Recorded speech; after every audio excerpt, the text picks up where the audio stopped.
Hello everybody, today we're going to discuss the 5 non-technical founder tips and tricks that will help you build forward. As a non-technical founder, you want to get your product to the market just as fast as a technical founder would. You don't want your lack of coding skills to hold you back, while some competitor with a JavaScript background launches something better and faster than you. To help you move quickly and strategically, here are 5 tips and tricks to learn what you can do to excel in foreign territory. Understanding your customers better than anyone else can. You can't properly vet your SaaS ideas and decide what product to move forward with if you don't know your potential customers like the back of your hand. Saurabh Jindal, a non-technical founder of Talk Travel, a mobile app that helps travelers speak in their native language abroad, says that the most important thing is to understand the customer and provide the customer with a value proposition that is worthy enough for them to open their wallets for you. The second tip would be to hire the best.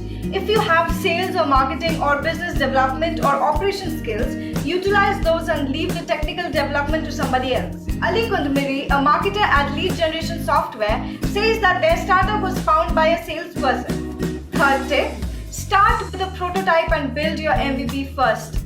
As a non-technical founder, you should focus on what you're good at and hire someone to do a low-cost prototype. While working on your genius, which may be marketing, raising money, or gaining traction, tip number 4, become the head of quality assurance. An unusual tip for non-technical founders is to take on the role of the QA leader in addition to whatever else you're doing as a founder.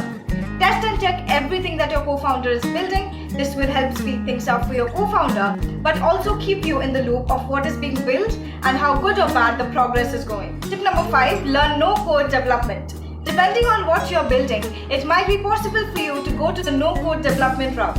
Founders have amazing ideas, but they often lack the cash to engage a software house, or they do not have such tech skills. Airtable, BubbleIQ, Adeo are some of the excellent no-code platforms that help founders create user interfaces and perform data manipulation without actually coding. Better yet, you can learn to program yourself. And in fact, that's probably the best advice I can give to anyone non-technical. In conclusion, some people mistakenly believe that founders need to have coding skills to create high-quality software. What they do not realize is that the key to development is an inspiration. With the help of these tips and the right ideas and resources, you can jumpstart the development process and eventually create a top-notch app. For more information, please visit www.solutionvalley.com.